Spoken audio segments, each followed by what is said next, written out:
لله الحمد لله نحمده ونستعينه ونستغفره ونؤمن به ونتوكل عليه ونعوذ بالله من شرور أنفسنا ومن سيئات أعمالنا من يهده الله فلا مضل له ومن يضلله فلا هادي له ونشهد أن لا إله إلا الله وأشهد أن محمدا عبده ورسوله أما بعد فأعوذ بالله من الشيطان الرجيم بسم الله الرحمن الرحيم وَلْتَكُن مِّنكُمْ أُمَّةٌ يَدْعُونَ إِلَى الْخَيْرِ وَيَأْمُرُونَ بِالْمَعْرُوفِ وَيَنْهَوْنَ عَنِ الْمُنكَرِ وَأُولَئِكَ هُمُ الْمُفْلِحُونَ صدق اللہ العظیم۔ ایک مرتبہ دل سے درود پاک پڑھ لیں۔ اللہم صلی علی محمد وعلی آل محمد کما صلیت علی ابراہیم وعلی آل ابراہیم انک حمید مجید۔ اللہم بارک علی محمد وعلی آل محمد کما بارکت علی ابراہیم وعلی آل ابراہیم انک حمید مجید۔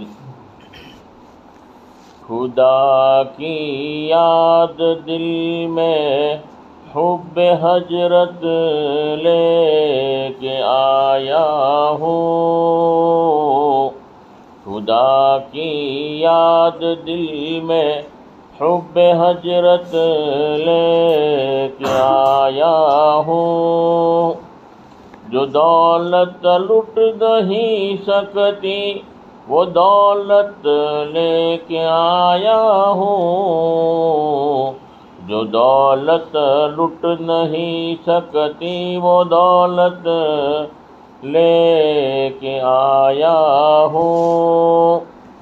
خدا پوچھے گا محشر میں تو کیا لایا ہے دنیا سے،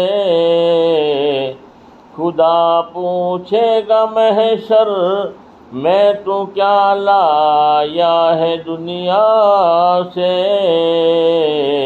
تو کہہ دوں گا محمد کی محبت لے کے آیا ہوں، تو کہہ دوں گا محمد کی محبت لے کے آیا ہوں۔ شہید کربلا کی اولیاء کی اور بزرگوں کی، شہید کربلا کی اولیاء کی اور بزرگوں کی، میرے دل میں عقیدت ہے محبت لے کے آیا ہوں، میرے دل میں محبت ہے عقیدت لے کے آیا ہوں۔ محترم بھائیو، دوستو، بزرگوں، اللہ کا بڑا احسان ہے، کرم ہے کہ اللہ پاک نے ہمیں حضور پاک صلی اللہ علیہ وسلم کی امت کے اندر پیدا فرمایا۔ حضور پاک صلی اللہ علیہ وسلم آخری نبی ہے، قیامت تک کے آنے والے ہر ایک انسانوں کے نبی بنا کر اللہ نے بھیجا ہے۔ پہلے زمانوں میں جب بھی بگاڑ آتا تھا تو اللہ پاک نبیوں کو بھیجتے تھے، اور نبی آتے تھے، محنت کرتے تھے، لوگوں کو اللہ کی طرف بلاتے تھے، اور فرما کہ جب نبی چلے جاتے تھے، محنت چھوٹ جاتی تھی تو واپس بگاڑا جاتا تھا، تو اللہ دوبارہ دوسرے نبی کو اللہ بھیجتے تھے۔ یہ سلسلہ آدم علیہ السلام سے لے کر حضور کے زمانے تک چلتا رہا۔ آخر میں اللہ نے حضور پاک صلی اللہ علیہ وسلم کو رحمت للعالمین بنا کر بھیجا۔ قیامت تک کے آنے والے ہر ایک انسانوں کے نبی بنا کر اللہ نے بھیجا ہے۔ تو جو نبیوں والا کام اللہ نے دیا تھا، اللہ نے اس امت کو ڈال دیا، اس امت کے اوپر ذمہ داری دے دیا کہ پوری امت ذمہ دار ہے، کیونکہ اب نبی قیامت تک کوئی نہیں آئے گا، اور قیامت تک دین باقی رہے گا، محنت کے بعد باقی رہے گا۔ جو انبیاء کرام علیہ السلام محنت کرتے تھے وہی محنت وہی کام اللہ نے پوری امت کو دے دیا. اسی لیے اللہ نے اس امت کی تعریف کی کہ تم نبی والا کام کرتے ہو, تم دین کی محنت کرتے ہو, اس لیے تم بہترین امت ہو. کنتم خیر امت اخرجت للناس تعمرون بالمعروف وتنہون عن المنکر وتؤمنون باللہ. تم بہترین امت ہو, خوش نصیب ہو, تم بہترین امت ہو. کس لیے بہترین امت ہو؟ کہ اچھے کاموں کا حکم کرتے ہو, برے کاموں سے منع کرتے ہو, یعنی دعوت کا کام کرتے ہو, دین کی محنت کرتے ہو, لوگوں کو اللہ کی طرف بلاتے ہو, اور اللہ کی ذات پر بھروسہ رکھتے ہو, اللہ کی ذات پر ایمان رکھتے ہو. تو کہنے کا مطلب اس دعوت کے کام ہی کی وجہ سے اللہ نے بہترین امت کا لقب دیا کہ نبی والا کام اللہ نے اس امت کو دیا ہے. خوش نصیب آدمی ہے جو دین کا کام کرے, دعوت کے کام کرے, اس سے بڑا خوش نصیب کوئی نہیں ہے. قرآن جس کے بارے میں یوں کہہ دے کہ بہتر, اس سے بہتر کون ہو سکتا ہے, تو اس سے بہتر کوئی نہیں ہو سکتا. فرمایا اللہ کے نزدیک سب سے بہتر آدمی وہی ہے. وَمَنْ أَحْسَنُ قَوْلًا مِّمَّنْ دَعَا إِلَى اللَّهِ وَعَمِلَ صَالِحًا وَقَالَ إِنَّنِي مِنَ الْمُسْلِمِينَ. اس سے بہتر کون ہو سکتا ہے, اس سے بہتر بات کس کی ہو سکتی ہے جو اللہ کے بندوں کو اللہ کی طرف بلائے. اللہ کی دین کا کام کرنے والا سب سے بہتر آدمی ہے جس کو اللہ کہتے ہیں. اس سے بہتر پوری دنیا میں کوئی آدمی ہو ہی نہیں سکتا. اور جتنے بھی انبیاء کرام علیہ السلام ہیں, سب نے دین کا کام کیا ہے. اور جب اتنا بڑا کام, نبی والا کام آدمی کرے, تو اللہ نے اس کو وعدہ بھی کر دیا کہ تم گھبراؤ مت, تمہیں میں ضرور کامیاب کروں گا. وَلْتَكُن مِّنكُمْ أُمَّةٌ يَدْعُونَ إِلَى الْخَيْرِ وَيَأْمُرُونَ بِالْمَعْرُوفِ وَيَنْهَوْنَ عَنِ الْمُنكَرِ وَأُولَٰئِكَ هُمُ الْمُفْلِحُونَ. تم ایک ایسی جماعت کا ہونا ضروری ہے جو اچھے کاموں کا حکم کر رہی ہو, برے کاموں سے منع کر رہی ہو. اور اس جماعت کے بارے میں اللہ نے وعدہ کر دیا وہی لوگ کامیاب ہوں گے. وَأُولَٰئِكَ هُمُ الْمُفْلِحُونَ. وہی لوگ کامیاب ہوں گے. کامیابی کا پروانہ دے دیا تاکہ آدمی یقین کے ساتھ دین کا کام کریں. آدمی, اللہ نے وعدہ بھی کر دیا کہ میں اس کو تو ضرور کامیاب کروں گا. اور ایک جگہ پر اللہ نے یوں کہہ دیا کہ میں تمہاری مدد کروں گا جو تم دین کا کام کرو گے. یعنی جو دین کی محنت کرے گا, اللہ پاک نے فرمایا کہ میں ان کی ضرور مدد کروں گا. اللہ جس کی مدد کرنے پر آوے تو بتاؤ اس کا تو کام بگڑ ہی نہیں سکتا. اللہ رب ہے, اللہ کسی کا محتاج نہیں ہے. اللہ کیسے مدد کریں گے, کس طریقے سے کریں گے, اللہ تو رب ہے, اللہ کسی کا محتاج نہیں. اللہ تو آگ کو بھی حکم کر دے, آگ بھی سلامتی والی بن جائے. جیسے ابراہیم علیہ السلام کے لیے آگ جلائی. نمرود نے خلیل کو جب آگ میں پھینکا, ہوتا ہے ذرا دیکھ تو مرجی خدا, جلتے ہوئے انگاروں کو گلزار کر دیا. وَتُعِزُّ مَن تَشَاءُ وَتُذِلُّ مَن تَشَاءُ. اللہ جس کو عزت دینا چاہے اس کو کوئی جلیل نہیں کر سکتا, اور اللہ جس کو جلیل کرنا چاہے اس کو کوئی عزت نہیں سکتا. اللہ کے ہاتھ میں ہے. دین کا کام کریں گے, اللہ اس کو جلیل کرے, اللہ اس کو ناکام کرے, ہو ہی نہیں سکتا. یہ خوش نصیب آدمی ہے جو دین کا کام کرتا ہوں. ہمارے ایک مولانا تھے, اللہ نے ان کو بہت عجیب صلاحیت دی تھی. باہر ملک میں جماعت میں گئے تو اللہ نے ان سے بہت کام لیا. اللہ نے ان کی زبان میں بڑی تاثیر رکھی تھی. لوگ بڑے مانوس ہو گئے, اور وہاں کا بہت بڑا جج تھا. جج کے دل میں بھی بہت سارے سوالات تھے. تو سوچا کہ یہ مولانا ہے, انڈیا سے آئے ہیں, ان کا جو ہے دماغ بڑا اچھا ہے, میرا جو سوال کا جواب وہاں ملے گا.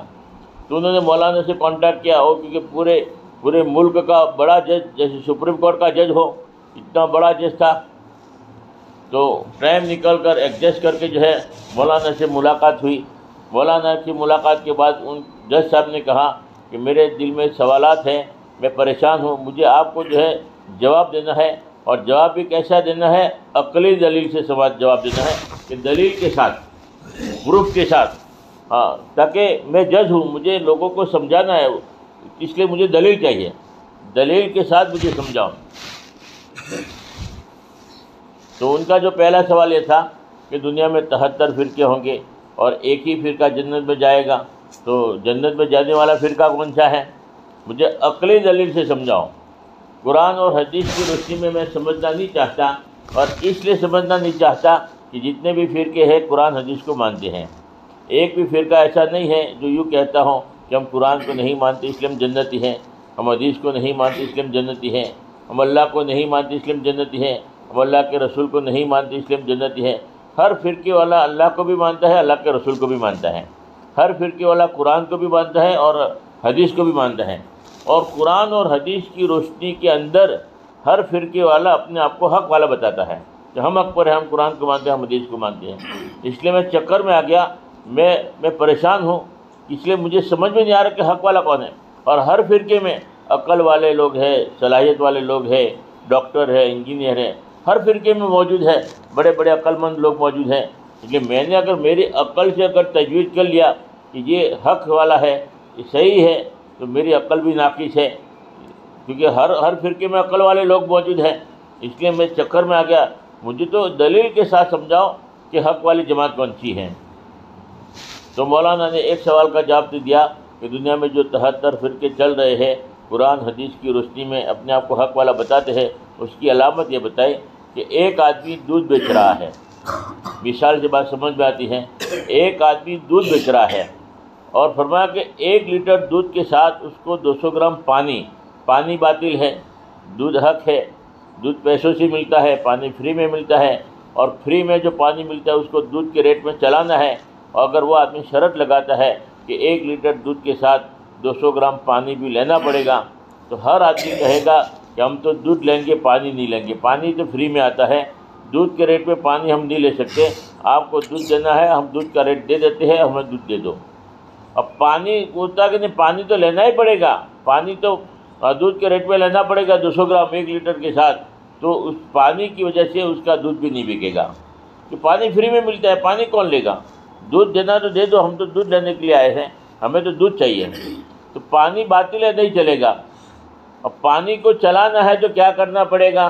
مثال دے کر سمجھایا کہ اگر پانی ہے باطل ہے، اب اس کو چلانا ہے تو کیا کرنا پڑے گا؟ 1 لیٹر دودھ کے اندر 200 گرام پانی ملا دو۔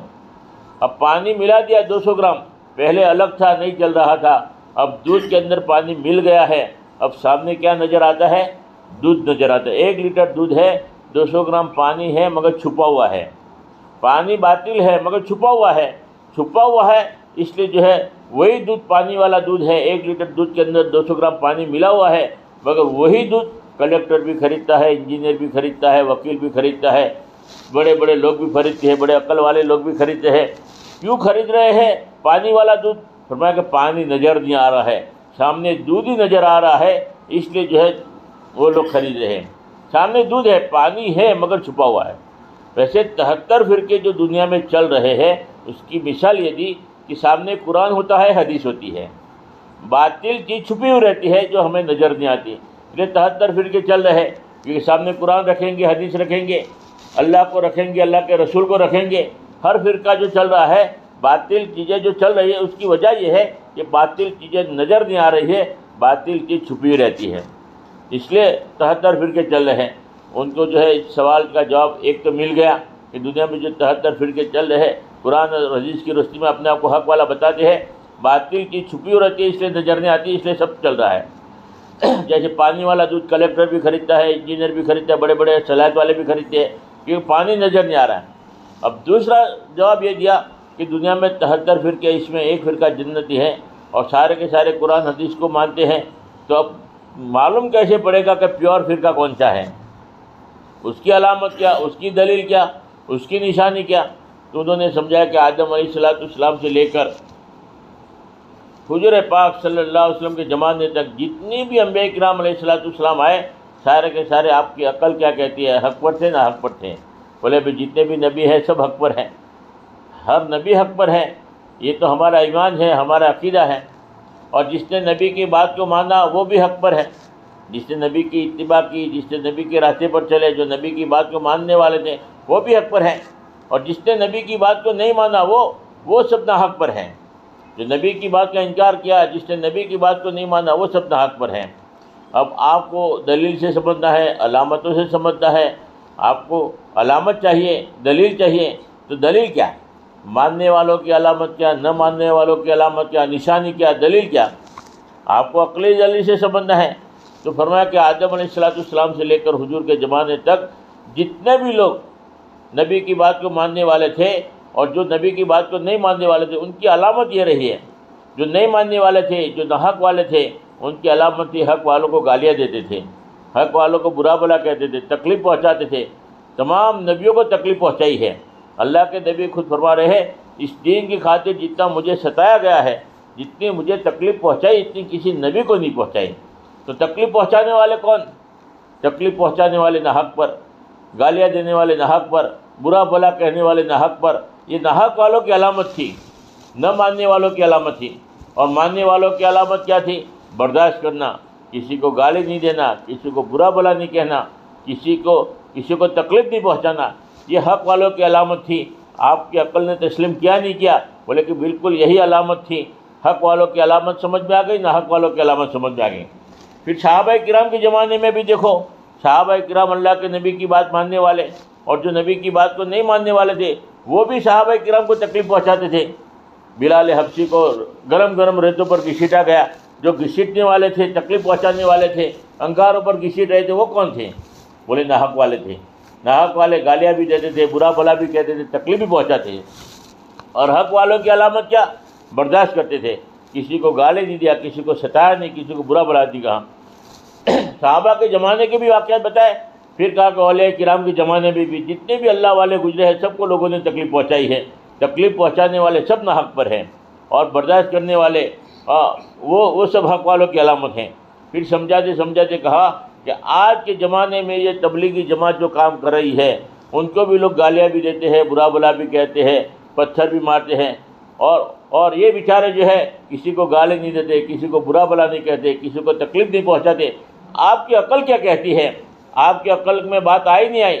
تو جج صاحب نے سمجھ گئے، عقل نے کام کر دیا، دماغ میں بات بیٹھ گئی، حق سمجھ میں آ گیا، حق سمجھ میں آ گیا۔ آج عقلی دلیل سے حق سمجھ میں آ گیا کہ حق والی جماعت کون سی ہے۔ اب میں بھی 4 مہینے اللہ کے راستے میں نکلوں گا۔ حق سمجھ میں آ گیا جج صاحب کی، ہمیں ابھی تک حق سمجھ میں نہیں آیا، اللہ کرے ہمیں بھی سمجھ میں آ جائے۔ فرمایا صحابہ کرام کو سمجھ میں آ گیا، صحابہ کرام نے قربانی دے ڈالی، اپنی جانیں دے دیا۔ اولیاء کرام کی سمجھ میں آ گیا، انہوں نے اپنی قبریں بنا لیا پوری دنیا کے اندر، اور آج ہمیں چلا 4 مہینہ سمجھ میں نہیں آتا، پوری زندگی سمجھ میں۔ صحابہ کرام کو آگے ہمیں جو ہے 3 دن لگانا سمجھ میں نہیں آتا، 40 دن 4 مہینہ لگانا سمجھ میں آتا۔ اللہ ہمیں بھی زندگی بھر دعوت کے کام کو کرنے کی توفیق عطا فرمائے، اللہ کے نبی کے کام کو اپنا کام بنا کر کرنے کی توفیق عطا فرمائے۔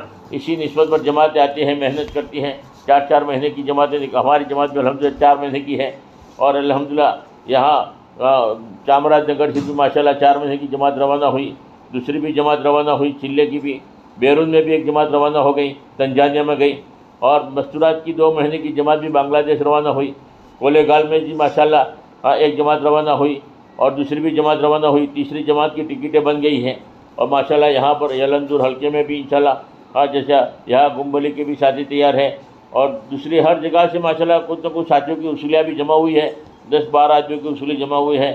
آپ ساتھی نیت بھی کرے، کوشش بھی کرے، اللہ آسانی سے جماعت نکال دے، یہاں سے بھی ماشاءاللہ 1-2 ساتھی 3 ساتھی تیار ہو جائے، اس کی پوری محنت ہو۔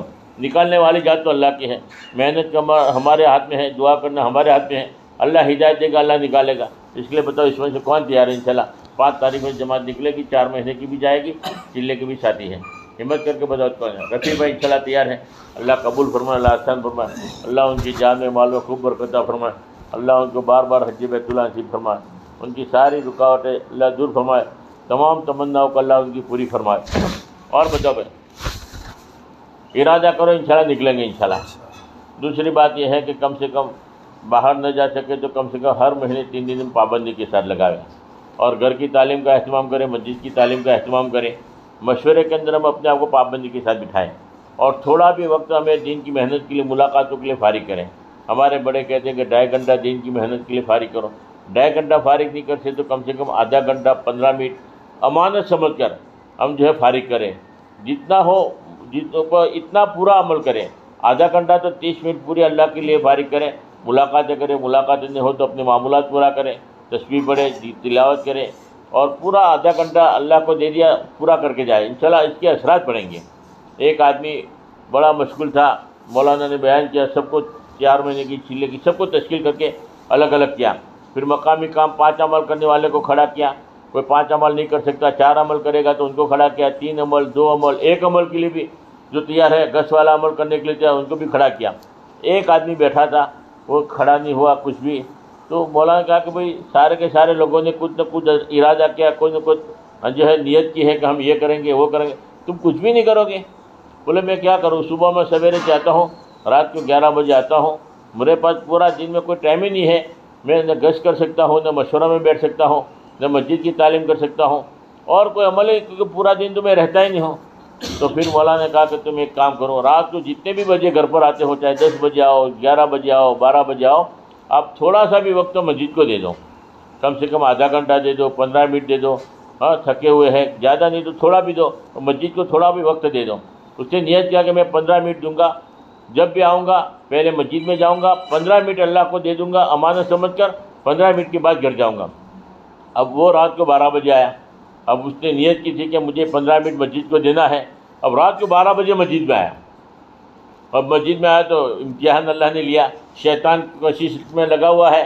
بولے کہ یار ابھی 12 بجے کون ملے گا، کیا کرے گا، گھر پر چلا جا، تھکا ہوا ہے، سو جا. مگر اس نے کہا کہ میں نے وعدہ کیا ہے، ارادہ کیا ہے کہ 15 منٹ تو مجھے فارغ کرنا ہے، اللہ کو میں نے دے دیا ہے 15 منٹ، اللہ کے لیے مجھے فارغ کرنا ہے، ملے نہ ملے میں تو میری ذات کے لیے کر رہا ہوں. تو مسجد میں گیا تو امتحان کیا ہوا کہ مسجد کو تالا لگا ہوا تھا. اب وہ تالا لگا ہوا تو شیطان نے پھر بھی بہکایا کہ اب گھر پر چلا جا، مسجد کو تالا لگا ہے 15 منٹ میں، اب یہاں باہر بیٹھ کے کیا کرے گا، نہیں میں تو باہر بیٹھ کے بھی میری تسبیح پوری کروں گا. اب باہر بیٹھ کر تسبیح پوری کر رہا ہے، ذکر کر رہا ہے. اب دیکھا تھوڑی دیر کے بعد سامنے جو بلڈنگ ہے اس میں سے لائٹ چالو ہوئی اور ایک آدمی نیچے اترا. نیچے اترنے کے بعد اپنی گاڑی سٹارٹ کی اور گاڑی میں بیٹھا، گاڑی میں بیٹھ کر گاڑی سٹارٹ کی. اس نے کہا کہ موقع اچھا ہے، چلو اس کی ملاقات کر لیں. تو اس کے پاس گیا، السلام علیکم. وعلیکم السلام. ملاقات کی. کہا کہ ماشاء اللہ دیکھو اللہ پاک نے ہمیں ایمان دیا ہے، نفع نقصان اللہ کے ہاتھ میں ہے، عزت ذلت اللہ کے ہاتھ میں ہے، روزی اللہ کے ہاتھ میں ہے، اللہ کا حکم پورا کریں گے دنیا میں بھی چمکائے گا آخرت میں. ایمان کی یقین کی بات کہیں. تھوڑی دیر اس کے بعد وہ آ کر بیٹھ گیا تو اس نے جو گاڑی سٹارٹ کی تھی وہ بند کر دیا، بند کر کے گاڑی لاک کر کے پھر اوپر چلا گیا. اوپر چڑھنے کے بعد لائٹ بند کر کے سو گیا. پتہ نہیں چلا کہ وہ آیا کیوں، چلا کیوں گیا. اب ایک مدت کے بعد میں وہ ملا اس کو. کہا کہ تم نے مجھے پہچانا کہ نہیں؟ میں نے نہیں پہچانا کہ میں وہی آدمی ہوں جو اوپر سے نیچے اترا تھا اور آپ نے جو ہے مجھے ایمان کی بات کہی تھی کہ نفع نقصان اللہ کے ہاتھ میں ہے، روزی اللہ کے ہاتھ میں ہے، اللہ جو مقدر میں لکھا وہی ہوتا ہے. آپ نے جو ایمان کے یقین کی بات کی تھی اس وقت میں کہاں جا رہا تھا معلوم ہے کہ نہیں؟ مجھے تو معلوم نہیں تم کہاں جا رہے ہو. بولا کہ میرا بہت بڑا نقصان ہو گیا تھا، اس لیے میں نا امید ہو گیا تھا، تو میں خودکشی کرنے کے لیے جا رہا تھا. کہاں جا رہا تھا؟ خودکشی کرنے کے لیے جا رہا تھا، مرنے کے لیے جا رہا تھا. اب میں تنگ آ گیا تھا، بہت بھاری نقصان ہو گیا تھا، اب میرا جینا مشکل ہو گیا تھا، اس لیے میں تنگ آ کر جو ہے خودکشی کرنے کے ارادے سے میں گاڑی سٹارٹ کیا تھا. گاڑی میں بیٹھا بھی تھا اور خودکشی کرنے کا 100% ارادہ تھا. اور تم نے وہی موقع پر جو ہے ایمان کی یقین کی بات کی کہ نفع نقصان اللہ کے ہاتھ میں ہے، عزت ذلت اللہ کے ہاتھ میں ہے، اللہ جو چاہتا ہے وہی ہوتا ہے. اب تم نے جو میرا دل مطمئن کر دیا اور میں نے گاڑی بند کر کے جو ہے، اگر تم نے اس وقت ایمان کی دعوت مجھے نہ دی ہوتی تو آج میں یہاں پر نہ ہوتا. میں خودکشی کر کے کبھی سے مر گیا، آدمی کی جان بچ گئی. ہمیں معلوم نہیں کہ ہمارے بول پر کیا اثر ہے. ہم 5 منٹ 10 منٹ آدھا گھنٹہ بھی اگر مسجد کو دے دیں گے اور پھر ملاقاتیں ہو نہ ہو اپنے معمولات بھی پورا کریں گے، اس کے اثرات پڑیں گے. اور وہ قربانی کے بعد اگر کسی کو بات بھی کریں گے تو اس کے اثرات پڑیں گے. اس لیے نیت کرو کہ تھوڑا بہت تو وقت مسجد کو دیں گے انشاءاللہ، جتنا بھی ہمارے مقدر میں ہے. اور تھوڑا بھی جو 15 منٹ دو، آدھا گھنٹہ امانت سمجھ کر دینا. امانت سمجھ کے اس لیے کہ 30 منٹ دیا تو 30 منٹ پوری دینا، 29 منٹ کے بعد گھر نہیں چلا جانے کا.